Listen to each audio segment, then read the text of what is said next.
Bonjour à toutes et à tous. Donc, je suis ravie de vous retrouver pour notre deuxième webinaire, consacré à choisir le meilleur label environnemental pour mon entreprise. Donc, je suis Mathilde Benedetto, consultante tourisme à la CCI du Var, donc, qui est la CCI tête de réseau en matière de tourisme dans la région PACA. Donc, je suis accompagnée de Charlotte Glaise, consultante chez RSE, Audit et Conseil. Bonjour. Donc, ce webinaire, il fait partie d'une série de 3 webinaires consacrés au tourisme durable. Donc, ces webinaires, ils sont réalisés grâce à l'ADEME, l'Agence de la transition écologique, et plus particulièrement grâce au Fonds tourisme durable qu'elle pilote. Donc, on est ensemble pendant 1h30, répartis de la façon suivante. Donc, tout d'abord, la présentation interactive animée par Charlotte est découpée en 3 grandes parties, donc elle vous présentera dans un instant, ponctuées par des temps d'échange à chacune de ces parties. Ensuite, je vous présenterai le Fonds tourisme durable et enfin, je vous rappellerai la date du prochain webinaire. Donc, avant de commencer, je vous rappelle quelques consignes dans un premier temps pour le bon déroulement du webinaire. Donc, vos micros et vos caméras ont été coupés pour le confort de tous. N'hésitez pas donc à poser des questions via le chat. Comme je vous disais, à chacune des 3 parties du webinaire, Charlotte consacrera un temps pour répondre à vos questions. Aussi, ce webinaire est enregistré, donc vous recevrez le lien du replay par mail dans les prochains jours. Et un questionnaire de satisfaction vous sera aussi envoyé par mail. Voilà, je laisse la parole à Charlotte. Bon webinaire. Bonjour à toutes et à tous. Donc, nous avons à peu près entre 1h et 1h30 pour échanger avec vous, hébergeurs et restaurateurs, sur cette question de choix du meilleur label, on va dire, environnemental pour vos infrastructures. Donc là, l'objectif de ce webinaire est de pouvoir vous dresser, on va dire, quelques éléments qui vous permettront, pour vous, toutes et tous, avoir les éléments clés qui vous permettront de faire un choix si vous souhaitez vous lancer, vous engager dans cette démarche de labellisation de votre infrastructure. Donc, je n'irai pas dire quel label est le meilleur, attention. Par contre, je vais vous donner des éléments qui vous permettront de pouvoir avoir des critères qui vous permettront de faire le meilleur choix. Donc, on va séparer ce webinaire en 3 temps. Le premier, on va revenir sur qu'est-ce que la labellisation environnementale, en repartant quand même sur le contexte, les définitions et quelle est son utilité, quels sont ses usages, parce que c'est important de bien comprendre ça avant de se dire qu'est-ce qu'on en fait derrière et quel label choisir surtout.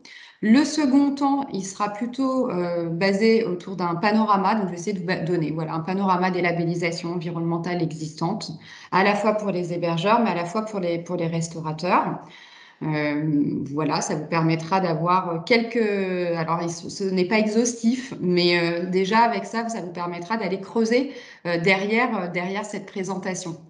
Le troisième point, plutôt donc orienté sur quels sont les critères qu'il faut vraiment prendre en compte quand vous vous lancez et quand vous allez choisir une labellisation environnementale. C'est important.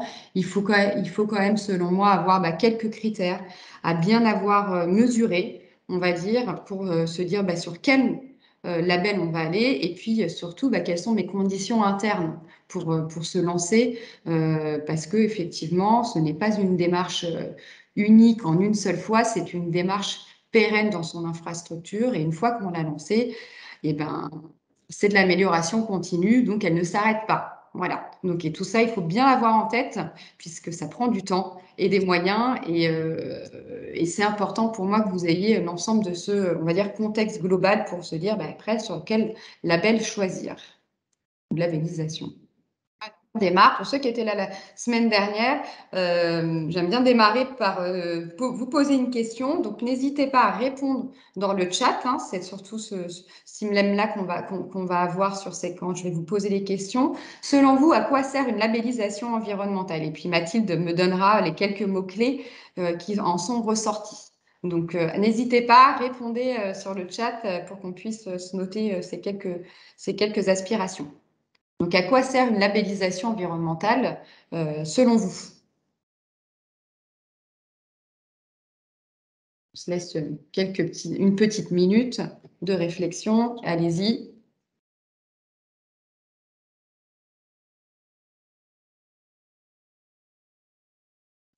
Vous avez vu au niveau du chat, vous avez la petite bulle pour communiquer. Certains d'entre vous ont déjà dit bonjour. N'hésitez pas à continuer dans votre lancée et à mettre vos idées. Après, vous avez aussi le droit de ne pas savoir, hein. C'est aussi le contexte de ce webinaire, de vous informer là-dessus.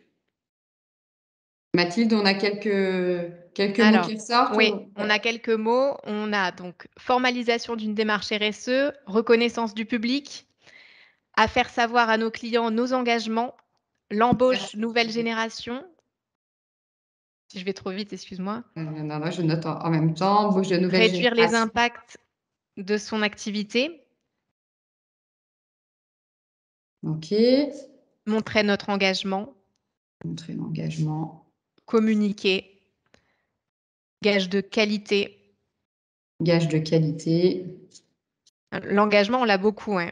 Ouais, engagement, gage de qualité, montrer son Valoriser engagement. l'établissement dans le changement vers un tourisme plus respectueux de l'environnement. Valoriser l'établissement. OK, très bien. Positionner l'établissement, s'engager dans une trajectoire durable et d'avenir. Vous avez pas mal d'idées, c'est bien. OK, super. Allez, Attirer de nouvelles clientèles, enfin voilà. OK. Formaliser son engagement, faire savoir, valoriser pour auprès des nouvelles embauches et des nouvelles générations, hein, gage de qualité, valoriser dans le changement le positionnement de son établissement dans la prise en compte des impacts. Tout ça, effectivement, ce sont des objectifs auxquels répondent, on va dire, ces labellisations environnementales aujourd'hui, que ce soit pour des infrastructures touristiques, hôtelières, d'hébergement ou de la restauration. Alors, il y en a, vous allez voir, qui sont un peu plus matures que d'autres. Ça veut dire qu'en fait, ces labellisations, ça fait un peu plus longtemps qu'elles existent, notamment pour l'hébergement touristique.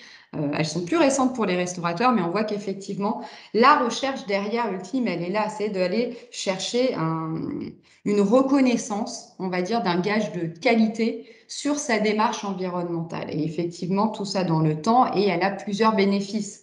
Cette labellisation. Elle est à la fois pour son image de marque auprès des clients, mais elle est à la fois interne pour pouvoir valoriser toute la démarche et engager les collaborateurs, qu'ils soient en interne ou en externe.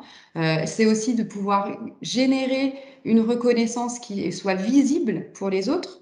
Donc, pour les autres aussi dans le recrutement auprès des fournisseurs. Donc, vraiment, ces labellisations environnementales, elles ont vraiment des bénéfices.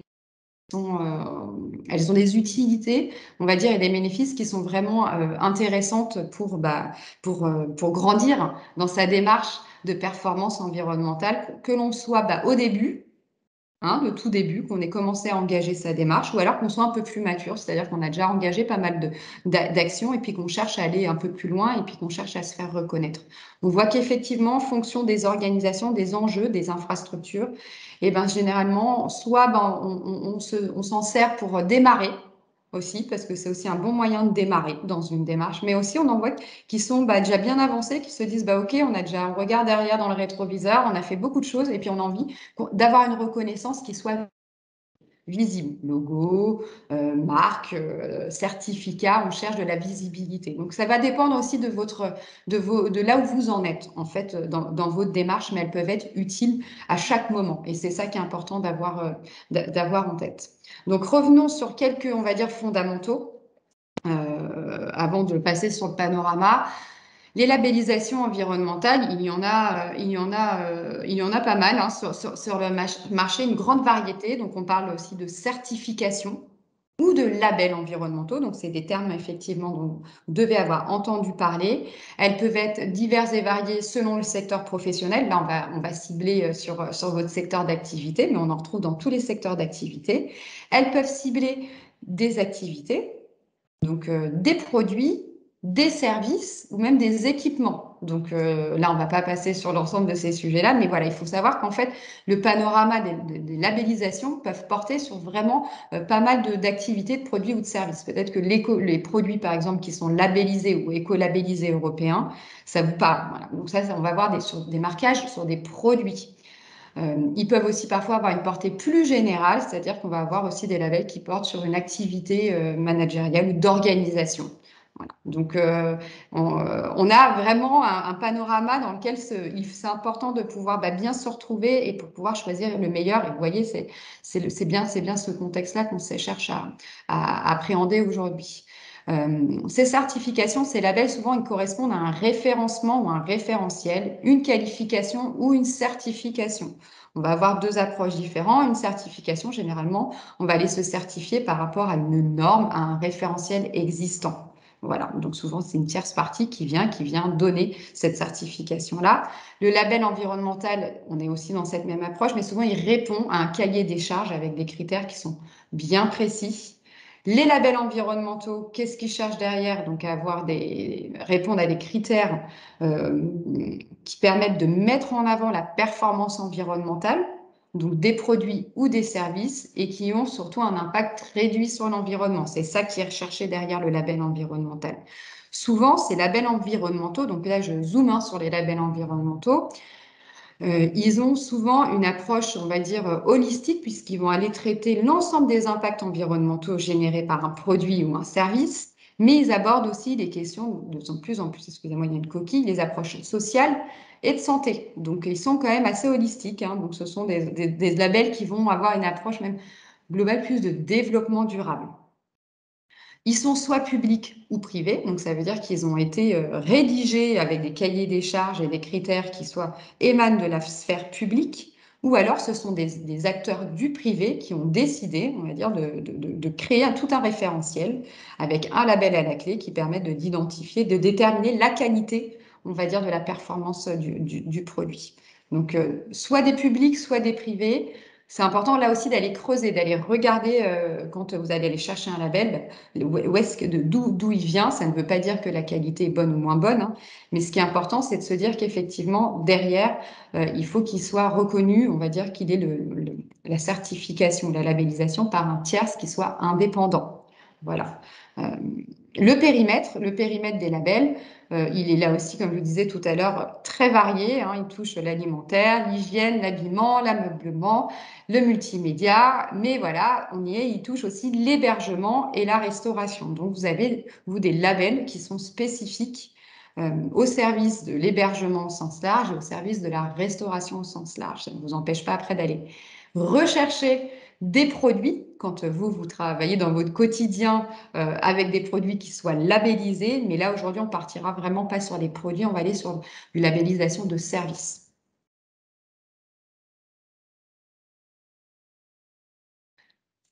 Ce qui est important à bien avoir aussi à bien connaître et à bien avoir, on va dire, dans son périmètre quand vous réfléchissez à quel label, sur quel label vous orientez, il faut que ce soit souvent un référentiel qui soit élaboré soit par des associations de consommateurs, des institutions publiques, des acteurs privés, mais il faut qu'il soit vraiment indépendant. Donc ça, c'est important.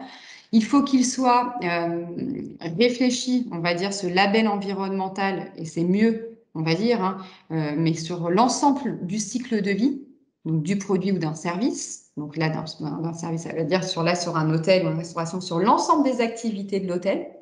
Voilà, donc c'est intéressant qu'il y ait vraiment tout le cycle de vie, on va dire, du service qui soit amené par ce référentiel-là de cette labellisation, qui est réfléchi à quels sont les indices ou les critères qui soient pertinents. Sur le plan souvent environnemental, comme je vous disais, social, éthiques et sanitaires. Vous verrez effectivement, quand on va parler des labels environnementaux, ils ne se basent pas uniquement que sur les critères environnementaux. Ils sont plus larges, ils respectent vraiment, ils sont plutôt en cohérence avec les respects des principes du développement durable. Donc, ils sont intéressants pour pouvoir aller, comme vous le disiez tout à l'heure, aller, on va dire, valoriser votre démarche d'engagement, puisqu'ils sont holistiques et souvent ils prennent en compte l'ensemble de ces critères-là. Pour obtenir ce label ou ces certifications, donc vous, en tant qu'hébergeur et restaurateur, vous devez en fait respecter l'ensemble des exigences qui sont souvent définies derrière, soit par un référentiel ou un cahier des charges. Ce sont deux termes que vous pourrez lire ou entendre, donc avec généralement une centaine de critères ou d'indicateurs qu'il faut couvrir, donc c'est-à-dire des pratiques qu'il faut mettre en place pour pouvoir répondre ou prétendre en tout cas à ces labellisations, ces certifications-là. Voilà. Donc ce sont souvent des référentiels ou des cahiers des charges qui sont pour pouvoir répondre à ces enjeux, on va dire, de développement durable, assez, on va dire, costauds en termes de nombre de pratiques et de critères attendus. Donc ça aussi, il faut bien l'avoir en tête. Et dernier point, dans, on va dire, tous les éléments à bien avoir en tête sur la partie contextuelle, l'ADEME, donc, qui est l'Agence de l'environnement de la transition écologique aujourd'hui, qu'est-ce qu'elle préconise? Elle préconise qu'en fait, les labels environnementaux qui ne disposent pas de référentiel ni de certification à la clé par un tiers, effectivement, ce sont moins des labels à prioriser. Voilà. Donc, ils sont souvent, donc, les labels qui ont des référentiels et des certifications à la clé, ce sont des labels, on va dire, qui sont plus robustes en termes de qualité et donc d'exigence en fait attendue et donc d'exigence et donc de niveau de maturité de votre système de management environnemental, on va dire, ou de développement durable, puisque aujourd'hui on est sur un élargissement des critères et qu'on est vraiment sur les principes du développement durable de manière plus globale. Donc la labellisation environnementale, qu'est-ce qu'elle doit permettre? Et vous nous l'avez dit aussi tout à l'heure, pour vos clients, pour vos partenaires, pour les futurs employés. Quand vous êtes engagé dans une labellisation environnementale, que vous l'affichez, vous communiquez auprès de l'ensemble de vos parties prenantes, donc qui peuvent être diverses et variées. On a parlé des collaborateurs, des clients, mais ça peut être vos prestataires avec qui vous travaillez. Quand vous êtes un hébergement, ça peut être le restaurateur aussi d'à côté avec qui vous travaillez, vos propriétaires aussi de sites, donc des bâtiments dans lesquels vous avez vos hébergements ou vos restaurants, les artisans avec lesquels vous travaillez. Ce qui est important quand vous avez vous êtes engagé dans une démarche de labellisation environnementale et qu'en plus vous l'affichez, ça permet vraiment à toutes ces parties prenantes-là en fait, de se dire qu'en fait, ils travaillent avec des acteurs qui sont engagés et impliqués en matière d'environnement et plus globalement dans le développement durable et que vous êtes soucieux de l'ensemble de vos parties prenantes sur la réduction d'impact. Donc c'est vraiment effectivement un gage, on va dire, vous l'avez dit tout à l'heure, j'essaye de reprendre vos termes, mais de qualité de démarche de développement durable et ça vous permet en plus d'avoir une information généralement fiable sur la qualité donc écologique des produits et des services. Donc ça, c'est vraiment un bénéfice important et surtout, ça vous permet de valoriser aussi les efforts de l'entreprise. Donc vous avez mis en place ou vous êtes en train de mettre en place, ça dépend vraiment de là où vous en êtes en matière de protection de l'environnement et de développement durable. Donc il y a vraiment beaucoup d'avantages, on va dire, à se lancer ou on va dire à implémenter donc, dans son organisation cette démarche de labellisation puisqu'elle permet vraiment de vous faire reconnaître comme acteur engagé. Toujours bien sûr avec ce qu'on s'est dit tout à l'heure, les critères à bien choisir pour trouver les bons labels qui vous correspondent aussi et par rapport à vos enjeux d'activité. Très très important. Point important également, donc, et pour continuer dans ce que ce que j'étais en train de dire, pardon, la labellisation, c'est vraiment le résultat qui est visible. Voilà, donc souvent, cette labellisation, elle est accompagnée d'un marquage, d'un logo. Donc déjà, le premier point, c'est qu'elle est visible visuellement, voilà, en termes de communication. Et en plus de ça, elle permet de pouvoir dire à vos clients que vous êtes engagé dans un processus interne. C'est-à-dire que là, vous avez une démarche interne qui est vraiment engagés et que cette démarche interne-là, son objectif, c'est d'aller vers la performance environnementale. Donc, c'est vraiment, on va dire, l'utilité première qu'il faut bien avoir en tête. Ce qu'on disait aussi juste avant, c'est qu'elle permet d'avoir un positionnement d'acteur engagé et aussi, ce terme-là est transparent. Quand on est dans des démarches de développement durable, on doit respecter des principes et parmi les principes, il y a aussi ces principes de transparence. Donc, quand on est engagé dans une démarche de labellisation, c'est-à-dire qu'on va dire on ouvre un peu sa démarche interne et on la communique. Et on la communique avec des choses qui sont très concrètes sur ces pratiques. Donc, il y a ce principe de transparence qui est bien respecté et qui est intéressant, moi, je trouve, dans les démarches de développement durable des hôtels et restaurants. Et ça permet là aussi de pouvoir de s'améliorer derrière, parce que quand on est transparent, ça veut dire qu'on communique et la communication doit engager du dialogue avec ses clients sur ce sujet, avec ses partenaires sur ces sujets-là, et ça permet normalement de pouvoir s'améliorer in fine. Pour le client, vous l'avez dit aussi, c'est de l'attractivité. L'attractivité du label va vraiment dépendre de sa notoriété et la crédibilité du tiers, donc important. Là aussi, quand vous allez choisir des labels, regardez que ce label soit aussi reconnu et connu. Parce qu'on disait tout à l'heure, il y a aussi de plus en plus de petits labels, on va dire indépendants, qui sont d'une démarche, on va dire interne, qui peuvent être aussi très bien, parce que très bien travaillés par les experts sur ces sujets-là. Mais là aussi, vos clients, aujourd'hui, ce qui est important pour eux, et ce qui est important pour vous, c'est de les amener vers un label aussi qui est reconnu. Donc, pour qu'il soit reconnu, c'est qu'il faut qu'il soit connu. Donc, voilà, les labels, l'attractivité du label est vraiment aussi importante. Et moi, je vous engage voilà, à aller choisir des labels plutôt reconnus. Et si ce sont ceux qui sont un peu moins connus, d'expliquer à vos clients, en tout cas, votre démarche de labellisation derrière, et de donner les noms, et d'avoir les logos, on va dire, les marquages pour vous associer à ces marques-là quand vous allez expliquer votre démarche.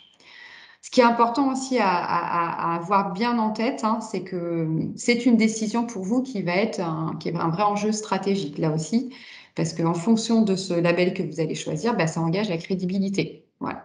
Donc, auprès des clients, partenaires et fournisseurs, dans la continuité de ce que je viens de vous dire juste avant. Donc, important là aussi, en termes d'enjeu, pour vous, de ne pas aller vers n'importe quel label. Et ce qu'il faut avoir bien en tête, et on la creusera plus dans cette troisième partie, c'est que ces démarches de labellisation, elles prennent du temps. Voilà, elles prennent du temps, elles ne sont pas engagées en se disant, allez, là, je suis fermée pendant un mois et demi, j'y vais. Alors oui, c'est très bien pour pouvoir capitaliser sur ce temps-là pour démarrer, parce qu'il y a plein de choses à faire, son autodiagnostic, mais ça ne s'arrête pas là. Ça veut dire qu'elle va s'arrêter, elle va continuer. Elle va progresser, elle va se cranter d'ailleurs au fur et à mesure, parce qu'on ne va pas pouvoir mettre aussi tout en place parfaitement tout de suite. Donc elle prend du temps, elle prend des moyens. Souvent, vous allez voir, derrière certains critères, ça engage aussi parfois des équipements. Voilà, il faut se mettre en place certains équipements. Il faut peut-être revoir l'éclairage, il faut peut-être voir l'installation de mousseurs sur les robinets. Voilà, donc ça nécessite de pouvoir budgéter, on va dire, les équipements. Donc il faut mettre en place et puis les moyens humains, parce que pour pouvoir mettre en place tout ça, il faut des hommes et des femmes qui les organisent, qui fassent la technique, qui planifient et puis qui aillent faire un suivi derrière. Voilà. Donc important, ça nécessite donc d'être anticipé et bien préparé. Donc ça, c'est vraiment un conseil très important qui doit faire partie aussi bien, on va dire, que de la crédibilité du label à les choisir, à bien mesurer quand vous vous lancez. Donc, comme je vous le disais là aussi, donc là, pour finir sur ce point-là, sur cette première partie, si pour votre démarche de développement durable, vous privilégiez les certifications et labellisations, parce que vous pouvez très bien avoir une démarche de développement durable sans labellisation et sans certification. Par contre, si vous l'accompagnez de cette reconnaissance, il est important de bien se renseigner sur les labels avant de s'engager. Plusieurs bénéfices à ces démarches de labellisation. Vous en avez évoqué pas mal tout à l'heure. Ils sont nombreux, ils sont vraiment nombreux. Il permet d'attirer une nouvelle clientèle, on le voit, là aussi on le constate. On a une clientèle de plus en plus jeune et qui est sensible aux enjeux du développement durable. Donc, allez-y, nourrissez cette clientèle, on va dire, d'informations sur ce que vous faites, et les labels font partie de ces reconnaissances de plus en plus connues du grand public. Je vous ai mis au milieu là cette petite animation qui est intéressante, qui est source d'ATR, hein, d'Agir pour le tourisme durable, qui date de 2020, qui ont fait une étude auprès des touristes et qui ressort qu'en fait 70% des touristes en France, hein, privilégient les entreprises qui sont labellisées. Voilà, donc 79% trouvent important que les entreprises soient labellisées. Donc ce sont des chiffres récents. Donc c'est une tendance du marché, voilà, sur laquelle il est important d'aller capitaliser. Valoriser, donc un autre bénéfice, valoriser officiellement, hein, l'engagement et les actions en faveur de votre protection de l'environnement, de votre hébergement ou de votre restauration. Et puis ça permet aussi de faire des économies importantes. Donc à la fois sur les consommations d'énergie, de déchets, l'usage des produits. Donc là aussi, important en termes de double bénéfice, on va dire, sur la partie économie d'impact environnemental et aussi économie financière. Se démarquer des concurrents en affichant un engagement fort et responsable, hein, parce qu'effectivement, vous pouvez très bien avoir une démarche de développement durable interne et ne pas vouloir la communiquer. Là, si vous allez sur une démarche de labellisation, il faut communiquer dessus. Voilà, ça c'est vraiment important. Ça permet, comme on disait, d'être un marqueur, on va dire, marketing quand même, qui permet un positionnement. Et quand on est sur une démarche de labellisation, une démarche, on va dire, réaliste, hein, et pragmatique, parce que derrière ça, il y a des preuves à fournir. Donc, ça permet de démontrer l'authenticité de votre démarche, et il ne faut pas s'en priver de communiquer dessus. La mobilisation des équipes, hein, là aussi, autour d'un projet commun et valorisant. La labellisation, elle ne se fait pas seule dans un coin. La démarche, la méthode, en tout cas interne, pour pouvoir y arriver, elle se fait avec un travail d'équipe. Voilà, donc c'est le dirigeant, la dirigeante, le gestionnaire, les équipes qui font la partie, on va dire, gestion, ressources humaines, la partie opérationnelle, les équipes qui font le service, les équipes en restauration, les équipes qui font le housekeeping, la gouvernance. Voilà, donc vraiment toutes les équipes qui sont impliquées, puisqu'en fait, comme je le disais tout à l'heure, on est sur des labellisations qui vont faire quasiment transverse sur toute l'activité. Donc là, c'est intéressant de pouvoir les impliquer dans la mise en place de pratiques demandé, exigé par ces labels-là, si ce n'est pas déjà fait.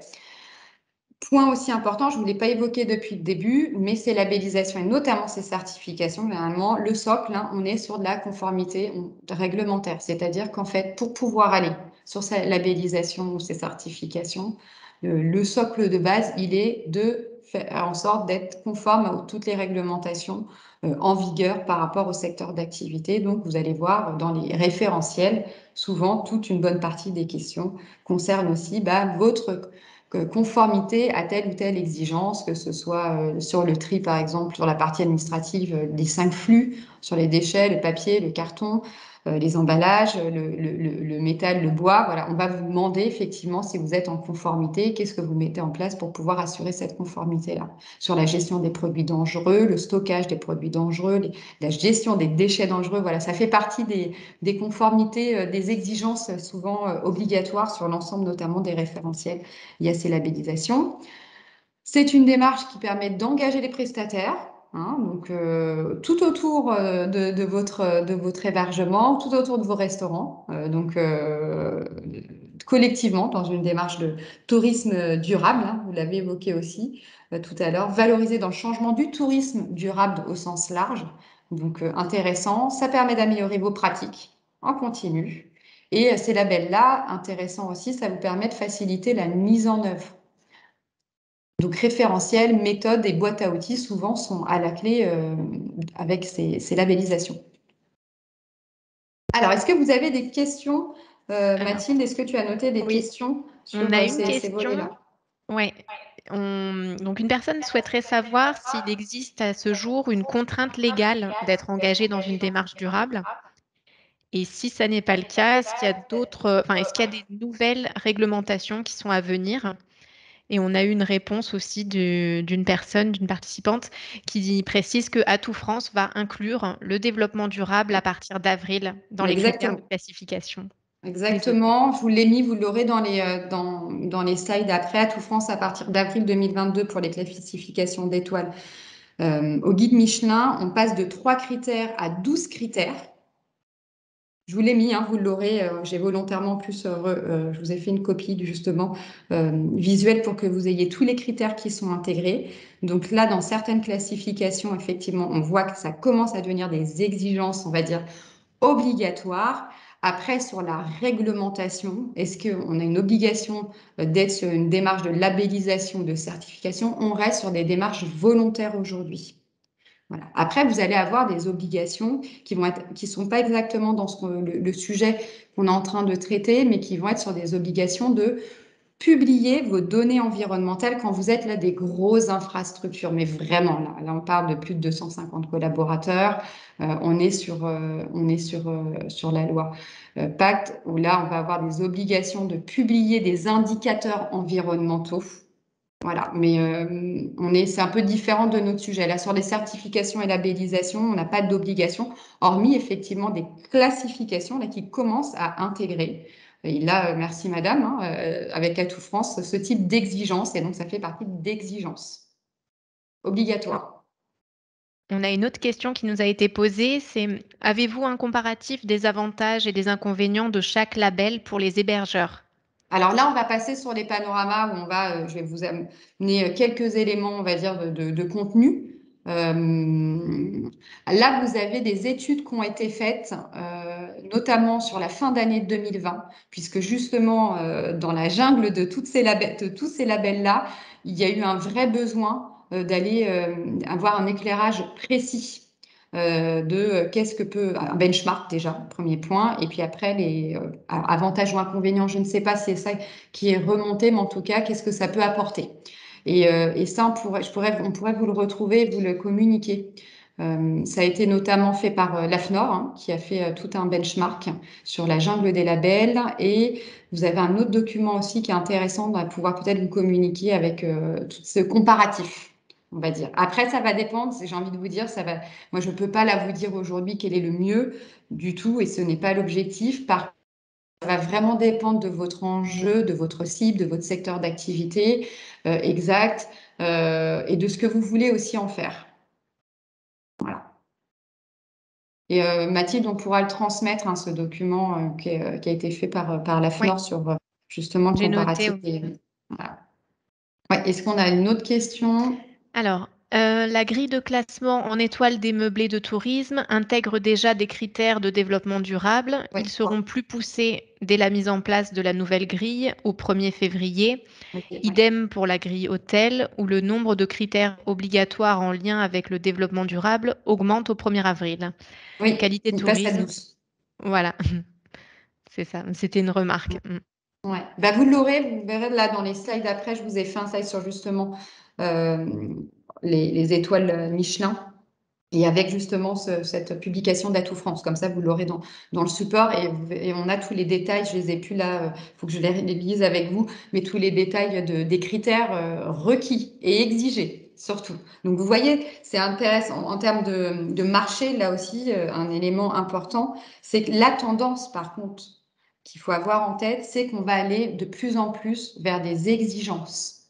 Parce que des exigences de critères dans certaines classifications quand on veut s'engager. Avec vous voyez, sur des classifications qui à la base ne sont pas, on va dire, spécifiques à des démarches de labellisation développement durable, qui sont plus larges, mais on va aller sur des exigences pour faire en sorte qu'en fait, comme tout à l'heure, qu'on aille vers un changement du tourisme et que l'ensemble des acteurs puissent intégrer de manière, on va dire, obligatoire quand on va sur ces classifications, le développement durable. Après, sur la réglementation, comme je vous disais, on a des réglementations liées à l'obligation de publier, donc de donner, de publier, mais on est sur des grosses structures aujourd'hui, mais on sait que sur les 10 années à venir, notamment avec les lois sur le reporting extra-financier qui sont en train de se mettre en place, on va aller toucher des plus petites structures, quel que soit le secteur d'activité, de devoir publier des données environnementales. Donc, d'aller dans ce type de démarche prépare déjà, parce qu'en fait, vous allez voir, dans les labellisations, on a la mise en place de pratiques, on est dans le cadre d'une démarche d'amélioration continue. Donc, qui dit amélioration continue, dit suivi, pilotage d'indicateurs, donc de données.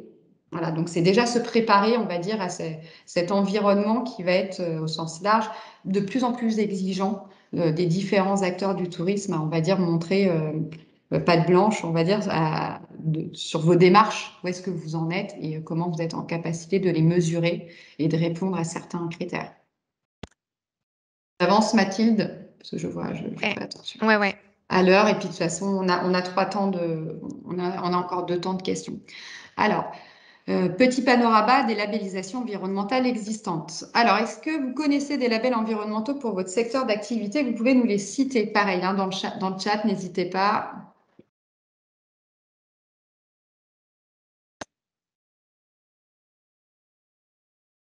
On nous cite Clé Verte, Oui. Esprit Parc National,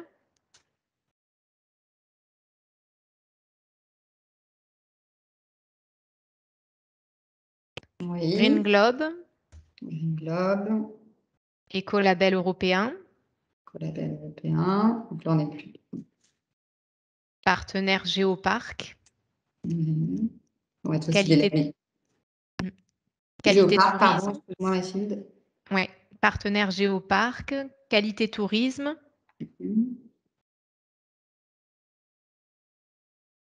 la marque donc Valeur des Parcs, Gîte Panda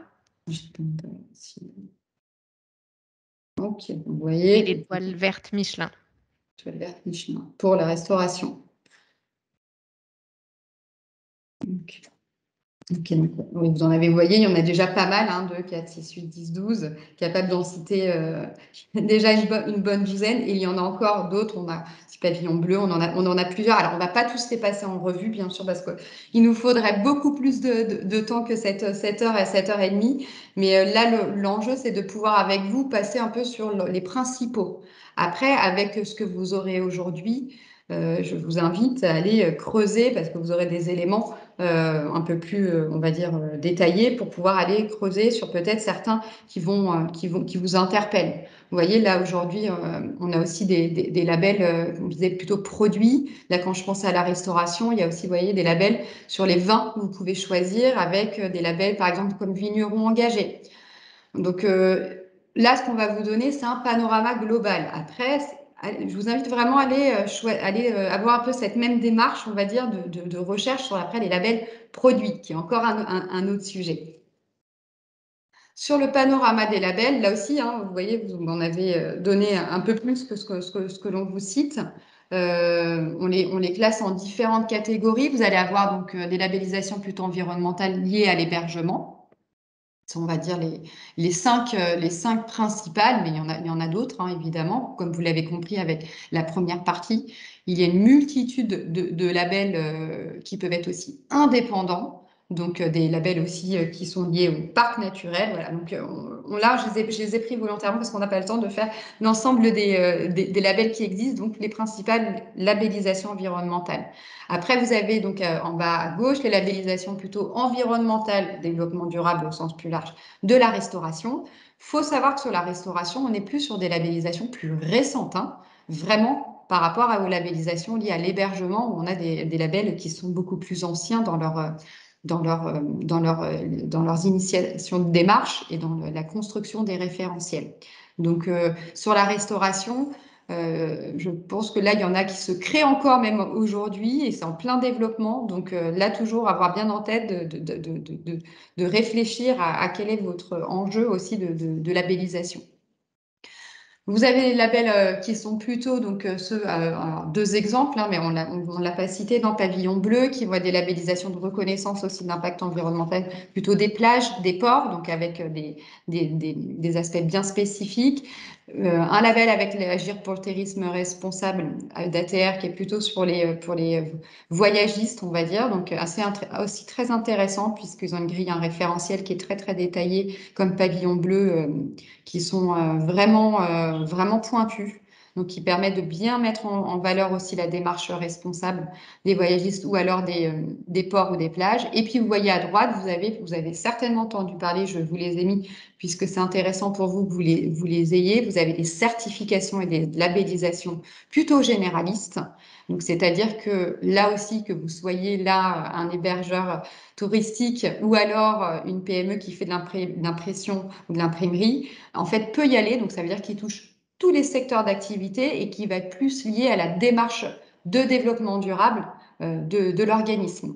Voilà, donc vous avez le label e-engagé RSE, vous avez aussi le label Bicorp que vous n'avez pas en visuel, mais qui est un label généraliste qui est en train de se développer aussi en France, qui permettent là aussi de promouvoir la démarche de développement durable. Et puis vous avez des normes qui donnent lieu à des certifications, les normes ISO, dont les normes ISO 26000, qui sont souvent un référentiel sur lequel s'appuient les labels aussi pour pouvoir démontrer le sérieux des pratiques engagées. Les labels Lucie, dont vous avez aussi certainement entendu parler. Et après, vous avez des certifications, des labellisations purement environnementales, là aussi plutôt généralistes. Ce ne sont que des exemples, comme le label Envol ou la norme ISO 14001.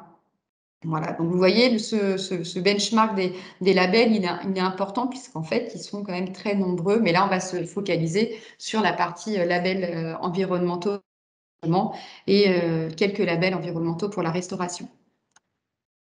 La clé verte, qui est le premier qui a été cité. Ce qui est aussi intéressant sur ce label clé verte, c'est qu'aujourd'hui, il touche, on va dire, dans son périmètre, un nombre d'infrastructures et de typologies d'infrastructures d'hébergement assez important.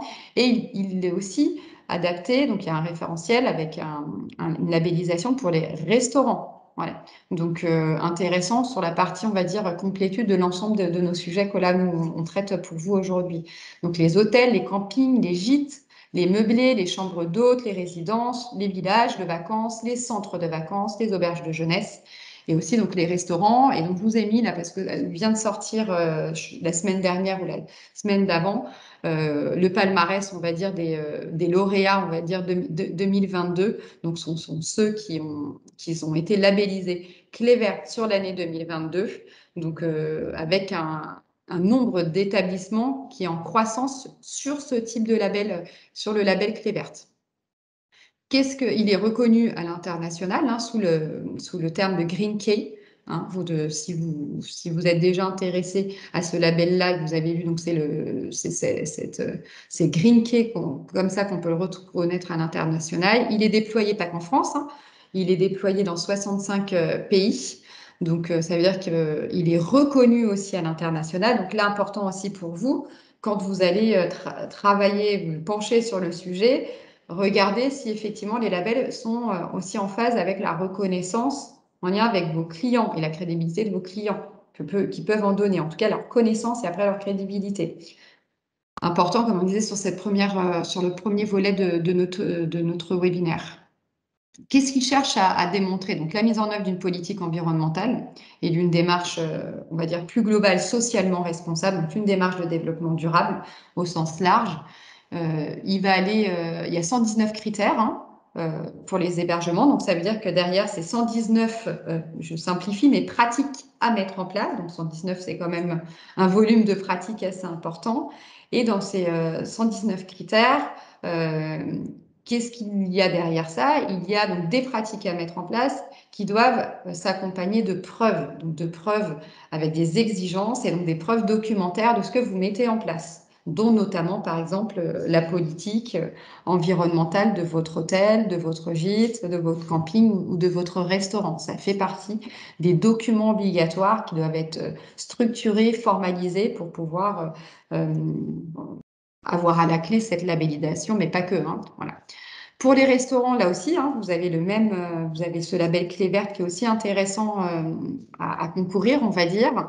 Là également, on a à peu près 117 critères autour de l'alimentation, du gaspillage, du choix des fournitures que vous allez utiliser. Voilà, donc 117 critères, c'est aussi pas mal de pratiques. Mais qui permet d'avoir à la clé, quand on y répond, avec là aussi des exigences et des documents obligatoires, la labellisation à la fin du cycle. Derrière ça, vous avez une boîte à outils intéressante. Vous vous souvenez, je vous ai dit là dans les bénéfices des labellisations, ce qui est intéressant, c'est d'aller aussi rechercher des labels qui ont des boîtes à outils qui vous permettent en fait de pouvoir aller en termes vous aider à mettre en place parce que c'est pas évident, ça prend du temps, il y a beaucoup de critères, donc beaucoup de pratiques, on connaît pas tout. Donc d'aller sur des labels qui ont des boîtes à outils, c'est intéressant et ce type de labels aussi ont des autodiagnostics donc qui permettent d'aller répondre en vous créant un compte euh, et de faire en live et de reprendre aussi après en fonction du temps que vous avez. Donc cet autodiagnostic et savoir où est-ce que vous en êtes et là sur les points, les critères sur lesquels travailler.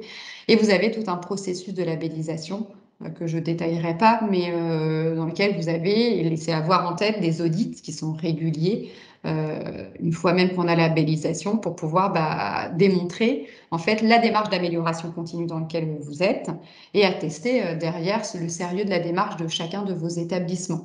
Voilà, donc bien avoir en tête que ça couvre bien l'ensemble de ces approches-là. Vous avez évoqué aussi le Green Globe. Le Green Globe qui couvre aussi également un nombre on va dire, d'infrastructures dans sa typologie assez intéressante, plutôt il est international. Hébergement au sens large, donc restaurants, les parcs d'attractions. Vous avez aussi tout ce qui est parcs de loisirs, les sites touristiques, voilà, des golfs, des palais des congrès, des centres de conférences, des voyagistes. Donc voilà, il est plus large, on va dire, dans le type de cible d'infrastructures touristiques que ça couvre. Là également, on est aussi sur une labellisation qui permet de démontrer la mise en œuvre. Donc toujours ce terme de mise en œuvre, il est important, mise en œuvre d'une politique environnementale et sociale et sociétale autour de plusieurs grands thèmes. Donc il y en a 1, 2, 3, 4, 5 principaux: gestion durable, sociale et économique, héritage culturel et environnement, avec là aussi à peu près, là, il est découpe de manière un peu différente, donc avec 44 critères, et par contre, vous avez des indicateurs derrière, vous voyez, jusqu'à 400. Donc, une démarche, là aussi, très détaillée, on va dire, sur les exigences et donc les indicateurs à suivre. Là, on est aussi sur une présence internationale. Green Globe n'étant pas français à la base. Et il a une démarche, là aussi, vous voyez, avec, on va dire, une graduation dans le temps des certificats, enfin des macarons que vous pouvez avoir. Donc, vous allez avoir le membre certifié, après, vous pouvez devenir membre d'or et après, le membre platine. Donc, par exemple, le membre certifié, sa certification va être confirmée annuellement lorsque plus de 50% des indicateurs associés aux critères sont atteints. Vous voyez, donc pour 44 de ces critères, 55% chacun sont atteints. Vous allez avoir le premier. Voilà. Après, vous allez pouvoir upgrader, monter, on va dire, dans votre performance sur les 5 années qui viennent après, et après sur les 10 années en devenant membre d'or et après membre platine. Toujours là aussi, dans cette démarche d'amélioration continue. Il faut dire que ces labels-là sont vraiment dans cette approche-là d'amélioration des performances. Et ça vous laisse aussi le temps de pouvoir, vous voyez, augmenter vos pratiques au fur et à mesure et que tout ne soit pas, on va dire, 100% parfait la première année.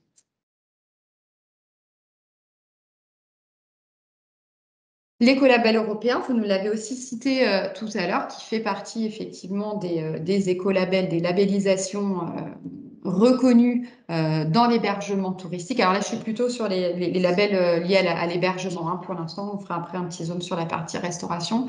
Elle couvre quel type d'infrastructure? Donc des hôtels, des campings, des gîtes, des chambres d'hôtes et des villages vacances. Donc, l'écolabel européen, il est assez, on va dire, reconnu et connu, donc, depuis déjà quelques années.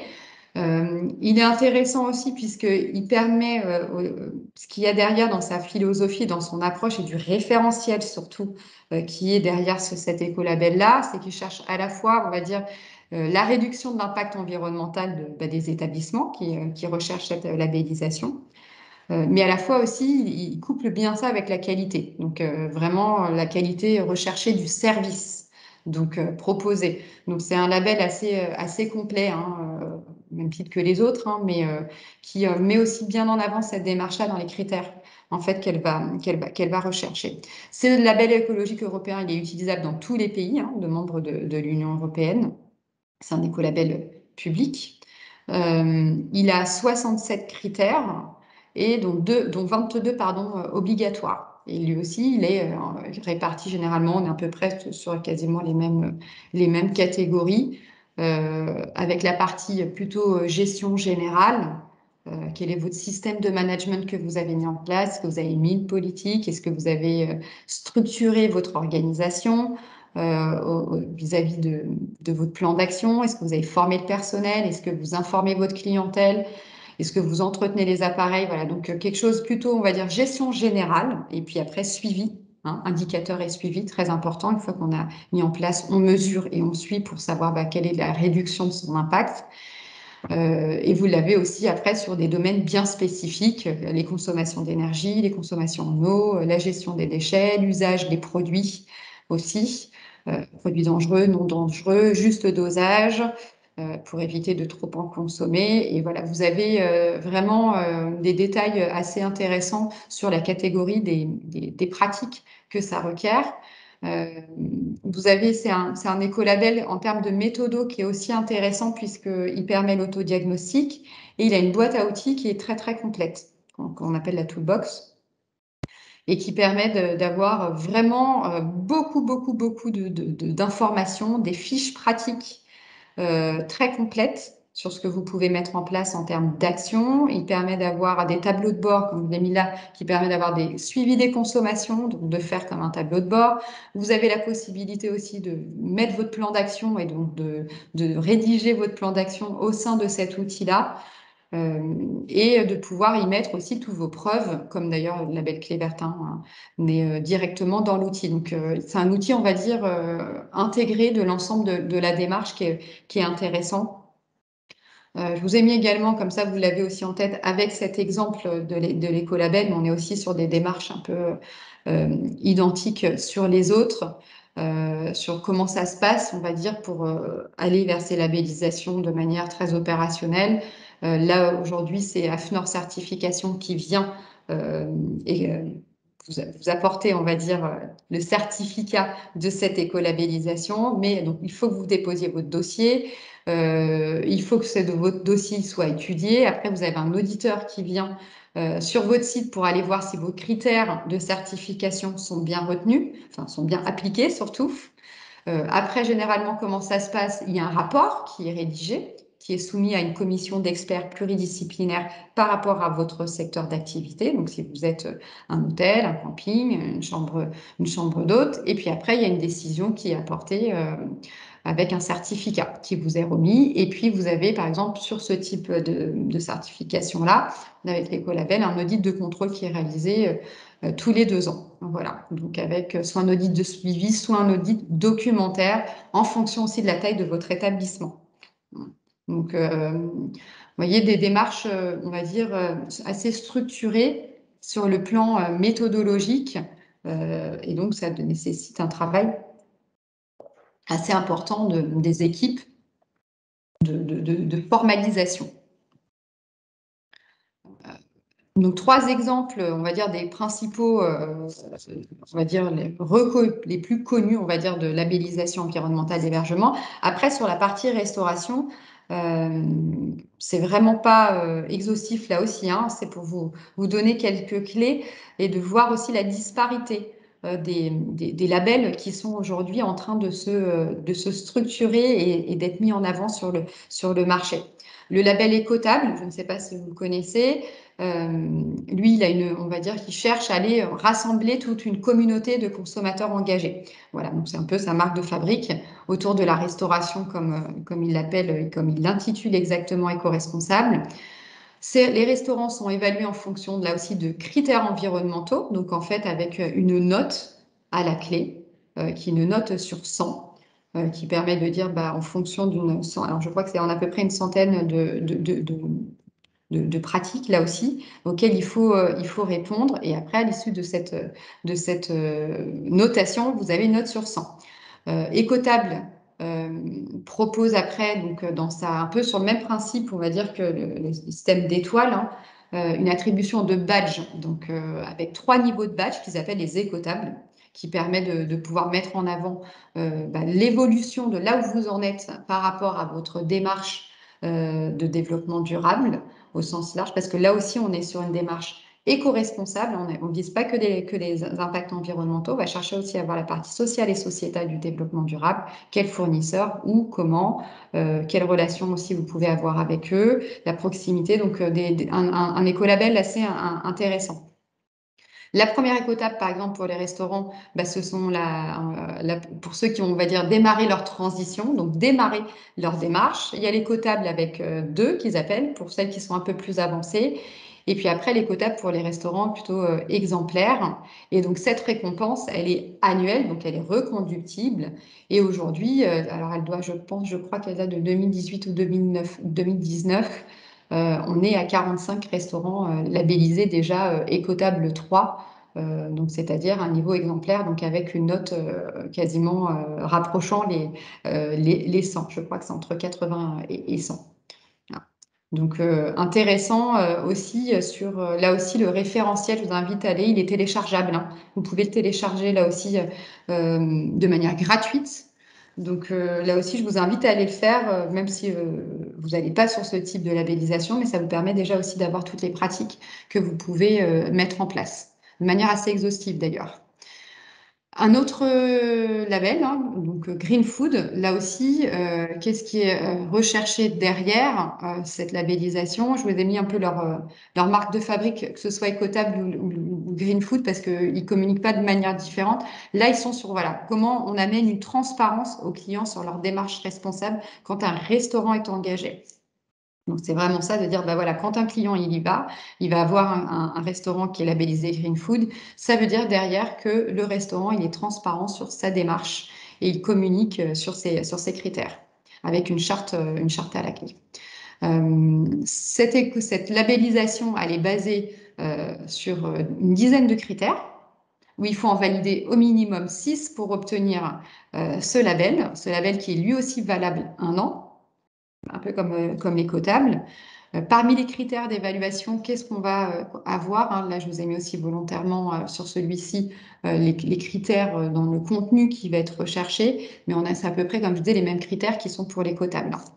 Le recours aux produits bio, donc ça, par exemple, ça fait partie des critères qui sont obligatoires parmi les 6, un peu comme sur les mêmes démarches que pour les labellisations des hébergements, où on a aussi des exigences, c'est-à-dire que là, ça fait partie des fondamentaux pour lesquels le label décide de dire, là, si vous voulez y aller, il faut absolument être sur une partie de votre aliment, de votre fourniture, qui sont des produits avec le label biologique.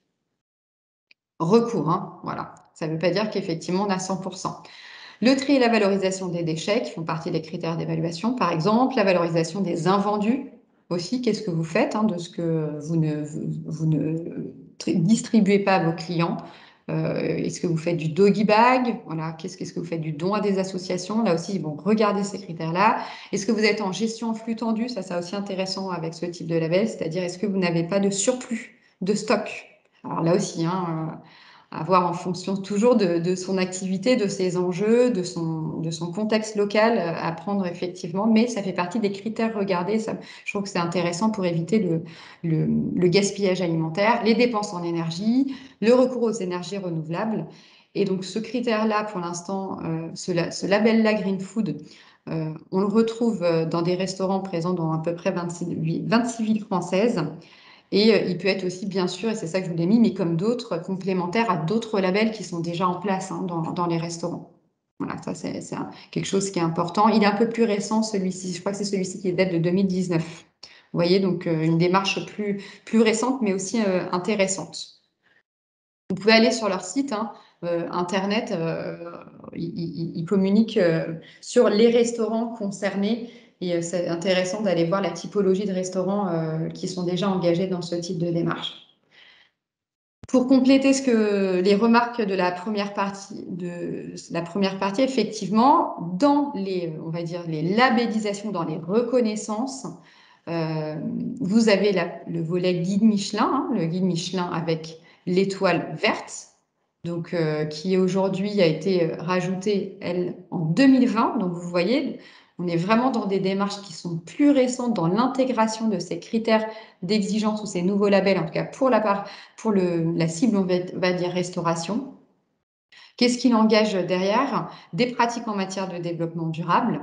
Et là, on est sur à peu près donc, 291 restaurants qui ont cette étoile verte dans le monde entier, hein, et 80 à peu près en France. Voilà, donc c'est quelque chose qui est en train de se développer et qui, pour le coup, est assez intéressant. Derrière, là aussi, on retrouve des critères quasiment, on va dire, identiques à ce qu'on vient d'évoquer, du bio, du circuit court, du gaspillage alimentaire, la pesée, la mesure des aliments, la pesée aussi des plats pour réduire, on va dire, les quantités non utilisables. Donc voilà, des exigences qui sont aussi intéressantes et qui est de plus en plus, on va dire, connue et reconnue. Et ce qu'on évoquait aussi ensemble, là, au moment du questionnement qu'on a pu se faire sur quels étaient les labels que vous connaissez, vous avez effectivement donc Atout France, hein, qui vient de sortir pour les hôteliers en 2022, le classement des étoiles qui intègre non plus donc trois. Je vous ai mis volontairement là aussi la petite, un petit capture d'écran de l'article.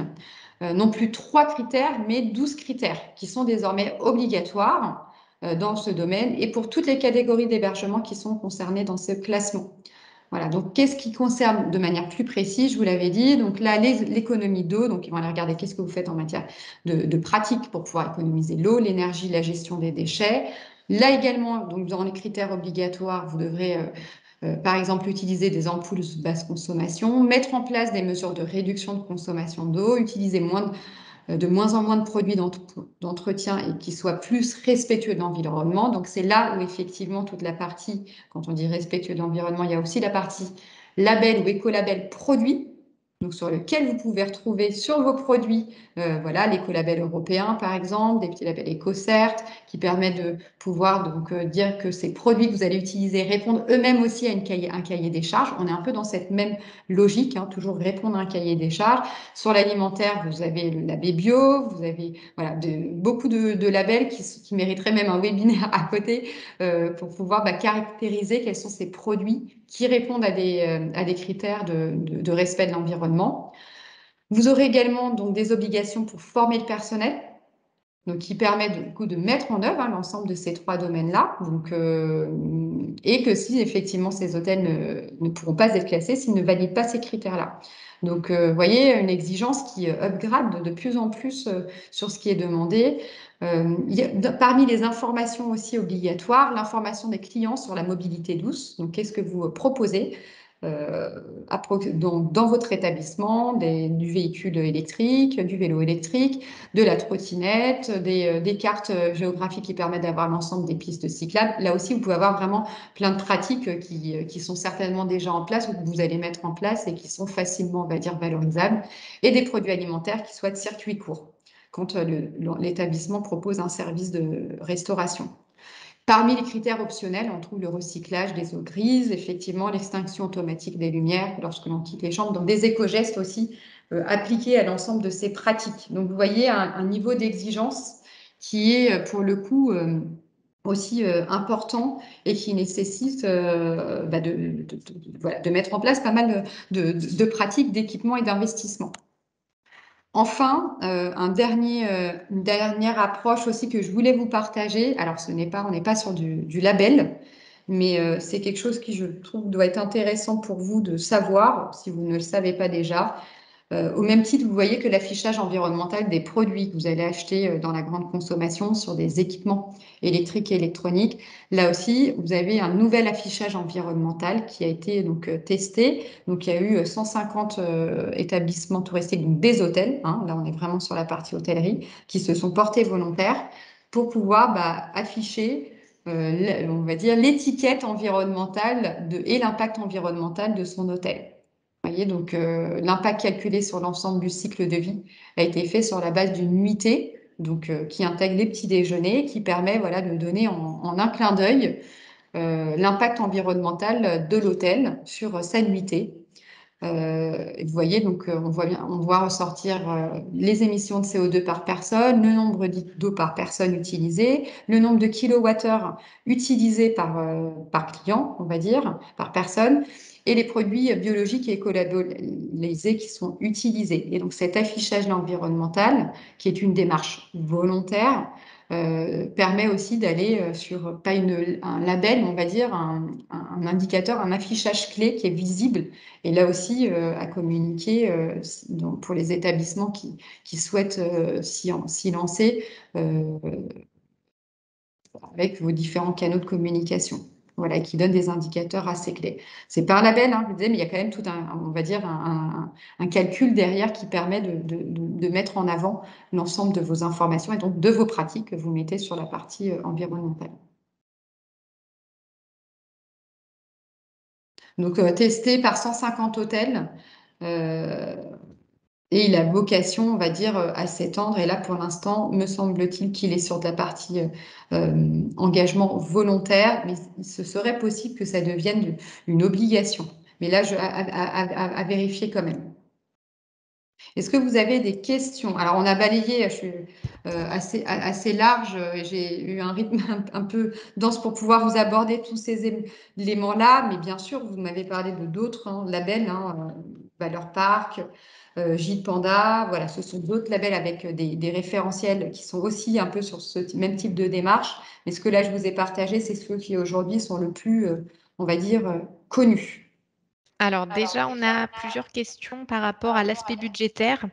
Donc, je te les cite. Ouais, Obtenir un label a malheureusement un coût. ouais, Nous ferez-vous un récapitulatif des coûts d'investissement que requiert l'adhésion à chacun de ces labels on peut. et Ouais. des aides possibles? Dans la toolbox, existe-t-il un outil pour évaluer le coût des actions à mettre en place pour accomplir les critères afin Ouais. d'avoir une vision du coût total? De l'investissement que Ouais. ça génère, c'est ça. Mhm. Le premier, on peut vous le faire parce qu'en plus, l'information, elle est disponible. Donc, ce qui vous permettrait d'avoir, effectivement, et ça fait partie du troisième volet, ça a un coût. Et c'est un investissement, donc c'est-à-dire que vous avez la partie processus de labellisation, donc avec les audits, la vérification, voilà, donc tout ça a un coût et ça, on peut vous le donner. Ils ont des coûts un peu différents et ça dépend. Surtout, vous avez des grilles en fonction du nombre, par exemple, de chambres dans lesquelles vous êtes. Donc, ça va varier, mais vous avez de possibilités avec ce qu'on vous enverra de faire une estimation. Premier point. La deuxième question, c'est dans la toolbox. Est-ce qu'il y a Un outil pour évaluer un le outil coût. pour évaluer les investissements par rapport aux critères? Normalement, vous avez quelque chose qui vous permet de démontrer les actions que vous allez mettre en place et donc du coup les coûts que ça va générer. Donc avec une case de coûts, donc ce qui vous permet donc en consolidé de savoir tous les coûts en investissement que ça doit vous permettre de faire. Après, à vous de faire la consolidation normalement, mais à vérifier, à vérifier. Et vous aviez une troisième question. Ouais. Alors, c'était les aides possibles peuvent exister. Et après, il y a d'autres questions en dehors de l'aspect budgétaire. Sur la partie aide, là, peut-être Mathieu, je te laisse répondre. Il y a tout le fonds tourisme durable Oui. avec tout un volet sur l'accompagnement à la labellisation avec un budget, je crois, de 10 ou 12K, me Voilà, en semble-t-il. fait, moi, je vais vous expliquer dans une slide suivante le fonds tourisme durable, donc qui s'adresse aux hébergeurs et aux restaurateurs. Et vous n'hésiterez pas justement à contacter les conseillers, pardon, les conseillers de chaque CCI qui pourront justement vous donner davantage de renseignements et vous expliquer un petit peu le plus en détail par rapport à votre projet. Parce qu'effectivement, en fait, quand on prend là le coût complet, il y a le coût, on va dire, de ce que coûte la labellisation de manière pluriannuelle, parce que vous avez vu, il y a des audits de suivi. Voilà, donc, il y a un coût complet à prendre en compte. Et pour pouvoir mettre en place, on va dire, certains des équipements, et souvent, il y en a quand même quelques-uns, on a des investissements qui sont à prévoir. Alors après, il faut aussi calculer, notamment, je crois que si c'est sur la toolbox, il y a aussi toute la partie me semble-t-il, on va dire, retour sur investissement quand on est sur des équipements pour des consommations d'eau, pour les consommations énergétiques, qui permettent de calculer quel est le ROI. Donc, Il y a aussi effectivement on va dire à budgéter le coût d'investissement direct, mais ce qui est aussi intéressant, c'est quelles sont les réductions d'économie d'énergie à court et moyen terme que cela va générer. Donc ça, c'est un peu plus compliqué, hein, effectivement, à faire. Et c'est vrai que tout ça, effectivement, ça prend à mesurer. À mesurer. Et souvent, et moi je le constate, hein, je vous le partage, mais dans les établissements, notamment les hébergements touristiques, hôtels, villages vacances, quoi, on n'a pas forcément la mesure des données à la base. Et souvent, ça prend du temps. Quelles sont mes consommations en énergie? On le suit financièrement, mais dans les kilowattheures consommés, d'avoir ce bon suivi. La gestion des déchets, on est pareil, hein, les quantités, tout ça, ça nécessite quand même voilà, de prendre du temps pour pouvoir mesurer, pour après se dire quel investissement on va mettre en place ou équipement. Et là aussi, c'est encore un budget et du temps homme, hein, à évaluer et à intégrer aussi dans ce temps, dans ce coût que ça prend au niveau de la labellisation, in fine, on va dire. J'ajoute juste une information par rapport aux aides possibles. Il y a également le dispositif CAP qui est piloté par le conseil régional. Donc, on vous mettra justement les informations de l'interlocutrice pour que vous puissiez avoir plus de renseignements sur ce dispositif.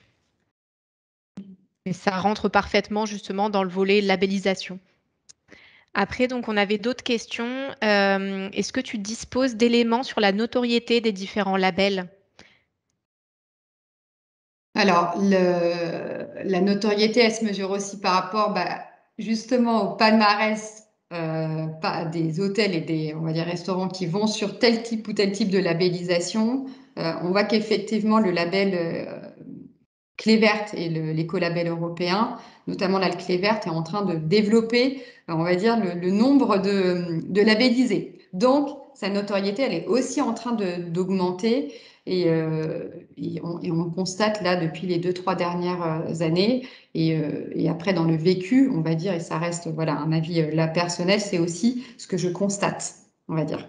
L'écolabel européen également, le Green Globe, on va être. Alors c'est là aussi où c'est intéressant de pouvoir l'évaluer après en matière de cible et quelle est votre cible clientèle, qui vous avez derrière. Quand vous avez on va dire une clientèle plutôt internationale, le Green Globe est aussi bien reconnu et connu.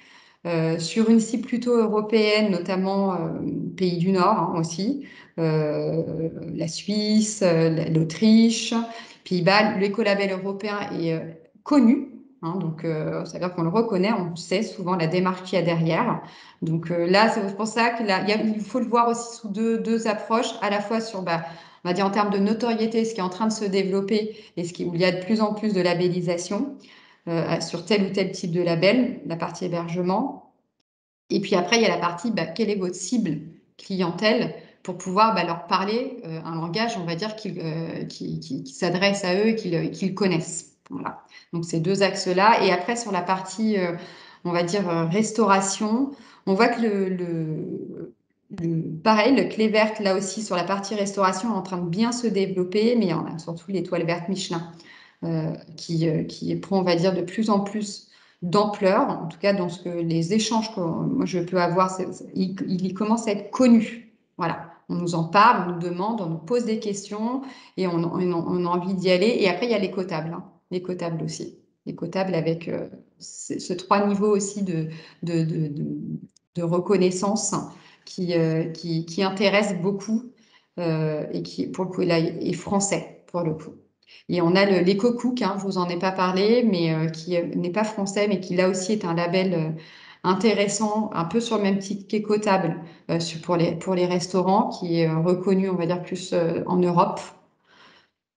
Et vous avez un autre que je vous ai pas évoqué, mais que je crois qu'il est sur la partie panorama, qui doit être celui qui est certifié par EcoCert, qui va aller toucher plus des restaurations collectives. Mais bon, là, vous êtes moins concernés.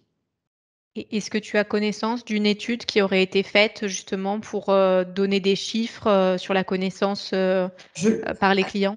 Ouais, je pense que sur l'étude qui a été faite avec l'AFNOR, là je ne l'ai pas en live, mais je pense qu'il y a aussi cette approche-là.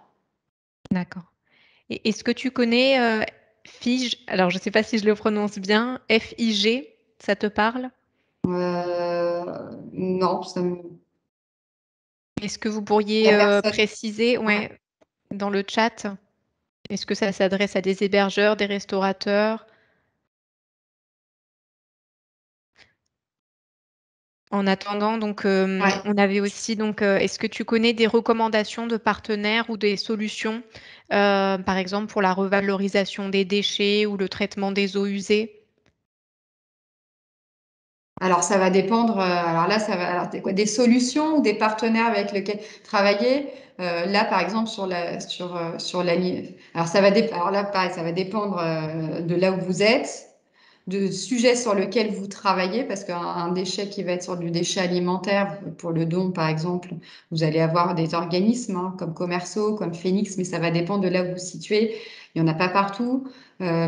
Sur la gestion des déchets, plutôt les emballages, ça va dépendre aussi si votre localisation, si vous avez si vous êtes une petite structure, peut-être vous avez la possibilité de vous faire collecter par la commune, ou alors si vous êtes une structure un peu plus importante en fonction du volume, plutôt sur des prestataires privés qui là, mais il faut toujours s'assurer derrière, et ça dépend de ce que vous allez mettre en place, mais qui trie et surtout recyclage matière. Ça va vraiment, là, je suis désolée, ma réponse, ça peut pas être très précise, ça va dépendre du cas par cas.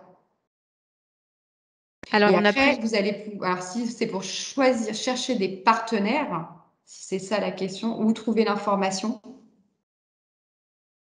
c'était pas précisé, mais, c'était plus des recommandations de Ouais. partenaires, Ouais, le mmh, recommande. ouais. Ça va dépendre. Je vous dis là, ça dépend si vous êtes sur de l'alimentaire pour les dons, pour essayer d'éviter le gaspillage de ce que vous ne vendez pas. Vous avez, on vous dit Commerceau, vous avez Phoenix, vous avez Too Good To Go aujourd'hui, sur lequel qui commence à se développer un peu partout, qui sont des organismes qui viennent récupérer, par exemple, euh, vos invendus et qui après ont tout un système de dons et de répartition. Donc très intéressant, souvent basé sur l'économie sociale et solidaire. Vous avez aussi, voilà, ça c'est un exemple, mais après vous pouvez avoir plein de partenaires en fonction des sujets sur les eaux usées. Vous allez avoir les grands opérateurs, mais vous pouvez avoir aussi. Je vous invite vraiment à aller dans ces cas-là, vous orienter aussi, Mathilde, avec la CCI. C'est des choses que vous faites, non, d'aller Ah orienter oui, en oui, fonction tout des à fait, besoins en sur fait. les partenaires On a économiques un locaux. pôle, justement RSE, donc, n'hésitez pas à prendre contact avec le Ouais. consultant tourisme qui vous mettra en relation avec, le bon interlocuteur, à la CCI. Alors Qui est juste vraiment, ces recherches travaillent avec et a une bonne, on va dire, carte d'identité du territoire et des interlocuteurs dont vous pouvez avoir besoin en fonction de vos besoins là-dessus en matière de développement durable. mmh, tout à fait. Alors Je vais on va continuer. ouais, juste, une petite précision sur, FIG, c'était Fight for Food, une démarche durable pour les restaurants. Mais on va D'accord. Ok. continuer pour, respecter le timing. Merci, en tout cas. Je vais creuser. Je les connais, pour le coup, je les connais pas.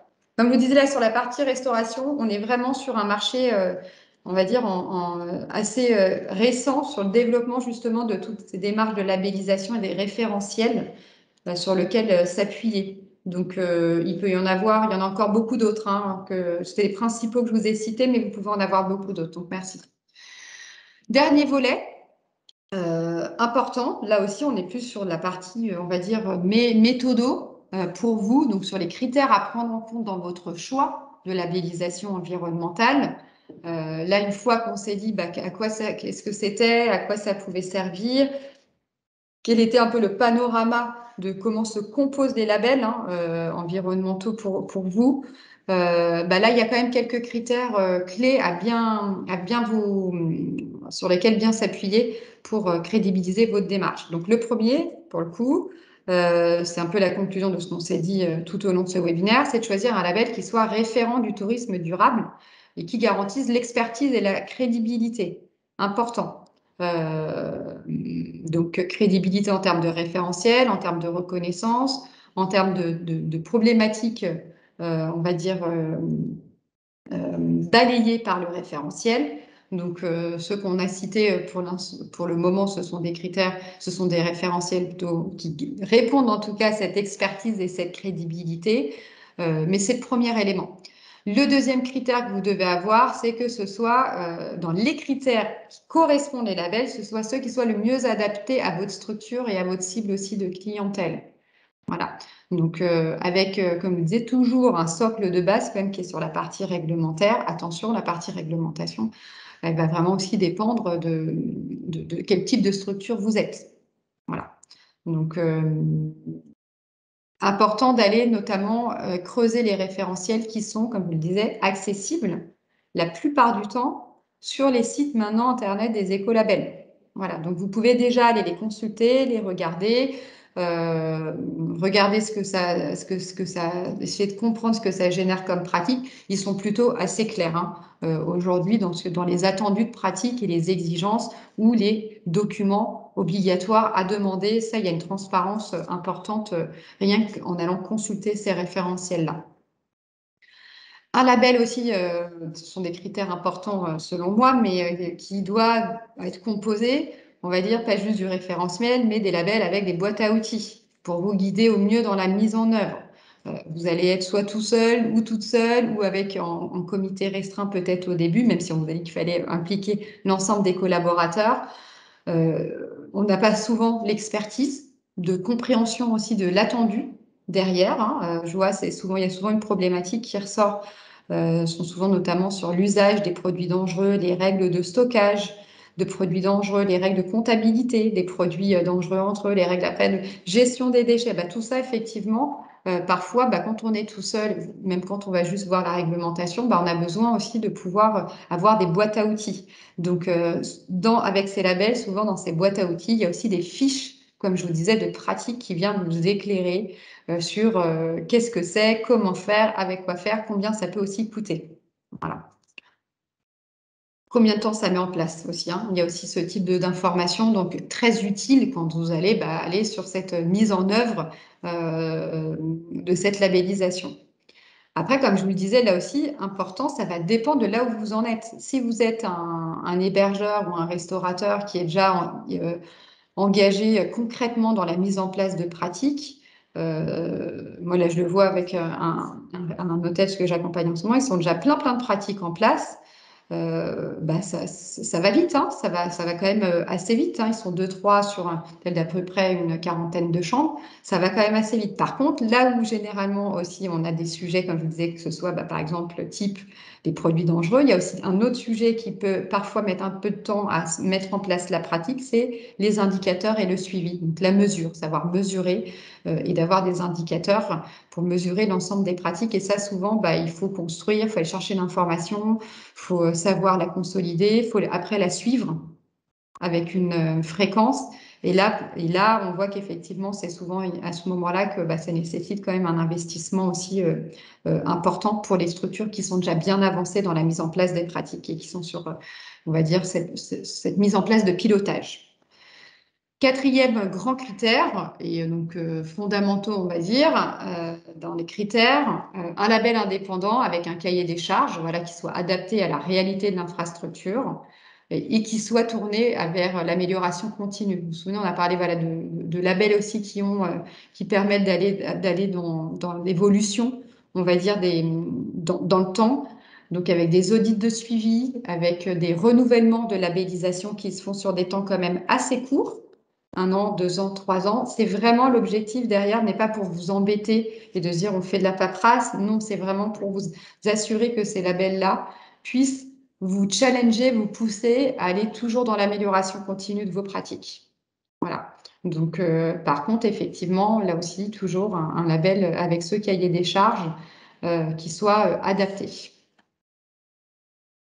Adapté à votre organisation. Et là, c'est pour finir, hein, je finirai là-dessus, sur cette amélioration continue, mais surtout sur la mobilisation et l'organisation que ça doit nécessiter. Ça, c'est vraiment un critère à bien prendre en compte dans le choix de vous lancer ou pas dans un label, dans tel ou tel label. C'est qu'il faut avoir mesuré, qu'il faut mettre en place tout ça. Hein, quand même. Hein. Donc, c'est-à-dire poser la mise en place d'une organisation qui soit structurée, donc l'anticiper. Donc, ça veut dire nommer une personne qui soit référente de la mise en place de la labellisation donc, et de l'octroi de la labellisation. Donc, ça veut dire qu'on met en place, avec des grands mots, mais un nouveau système de management environnemental qui va piloter, qui va coordonner la mise en place de tout ce système. Parce qu'en fait, cette personne-là, est-ce que c'est quelqu'un supplémentaire ou c'est quelqu'un qui a déjà un poste? C'est souvent le cas, hein, et à qui on va rajouter cette nouvelle fonction. Donc, il faut pouvoir l'anticiper, le globaliser dans un temps de travail et lui donner les moyens aussi de savoir. Aujourd'hui, on a beaucoup de personnes qui sont en charge de cette labellisation et qui ne sont pas non plus formées à qu'est-ce que ça veut dire derrière toutes ces pratiques environnementales. Donc là, c'est important de pouvoir aussi former, d'aller dans la formation de ces personnes-là. Établir un pré-diagnostic, hein, sur les différentes actions environnementales qui sont en place et celles à mettre en place, de planifier dans le temps de labellisation toute la mise en place des actions et des revues, donc de tout ça bien imbriqué dans un planning, de budgéter la charge de travail, l'investissement des actions, l'investissement de la labellisation, même pluriannuel, parce que peut-être qu'il y a des équipements que vous ferez assez rapidement, et puis il y en a d'autres que vous ferez parce que budgétairement, elles sont plutôt dans un cycle à 3 à 5 ans. C'est intéressant de pouvoir en tout cas les anticiper et les identifier dans le plan d'action, même si elles ne sont pas mises en place. Parce que le plan d'action fait partie aussi généralement des exigences de pratique à mettre en place quand vous allez dans un label. Concevoir donc un programme d'action, c'est ce que je vous étais en train de dire, plus précis, pluriannuel, pour définir des objectifs. L'objectif étant de pouvoir se définir des objectifs de performance. Est-ce que vous voulez atteindre 3% en moins de consommation d'énergie en kilowattheure par nuitée? C'est un détail, mais on pourrait l'avoir aussi. Est-ce que vous voulez atteindre 3% de consommation d'énergie en kilowattheure par an par rapport à l'année d'avant de votre hôtel, de votre gîte? Est-ce que vous voulez vous fixer un objectif de performance, de baisser de 30% la quantité de déchets d'un plat que vous allez servir à un client?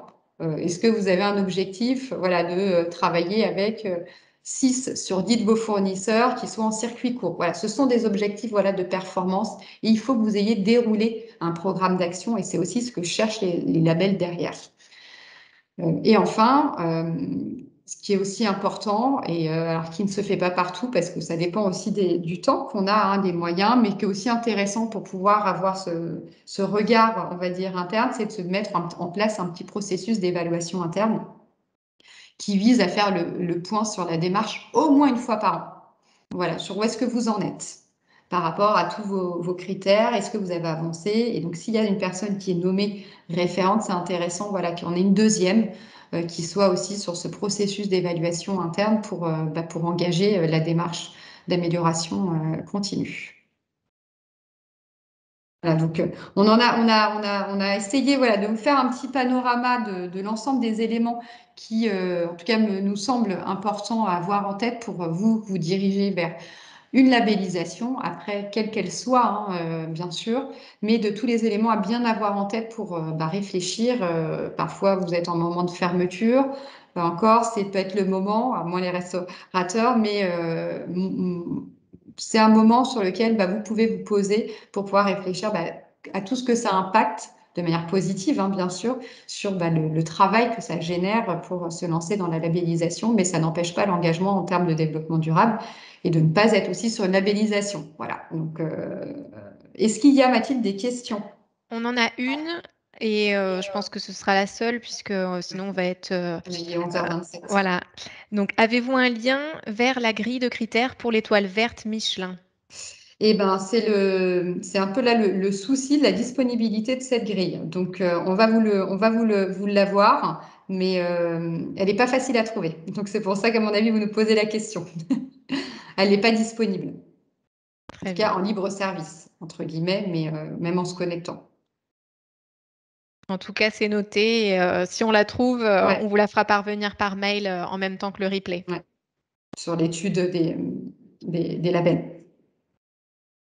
Alors, on va passer à la suite. Donc, je vous parlais tout à l'heure du fonds tourisme durable.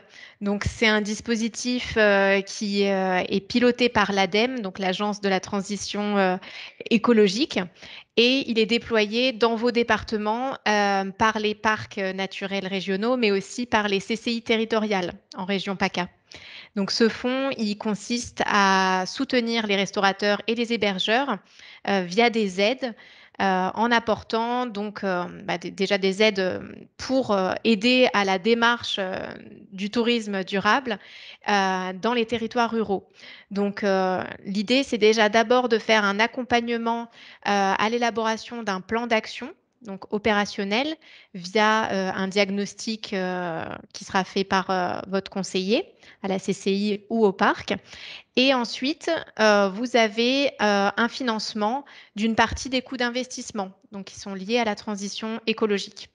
Vous avez donc cette partie-là où vous avez un fonds qui est dédié vraiment aux restaurateurs et aux hébergeurs. Et donc, ça, si vous voulez, lors du diagnostic, on va justement définir des actions qui sont pertinentes pour votre entreprise. Ça peut aller aussi bien sur l'eau que sur l'énergie. Vous parliez tout à l'heure justement vos questions sur la gestion des déchets. Enfin voilà, il y a tout un panel d'actions possibles. Donc, si vous souhaitez plus d'informations, vous pouvez visionner déjà le replay du webinaire, donc consacré au fonds tourisme durable. Je vais vous mettre le lien juste avant de quitter le webinaire et puis vous le retrouverez par mail. Donc, il y a ce replay sur le fonds tourisme durable. Vous avez aussi un site qui est consacré au fonds tourisme durable en région PACA et qui vous permet de tester votre éligibilité. Donc, très important, justement pour répondre à votre question par rapport au territoire et au code NAF.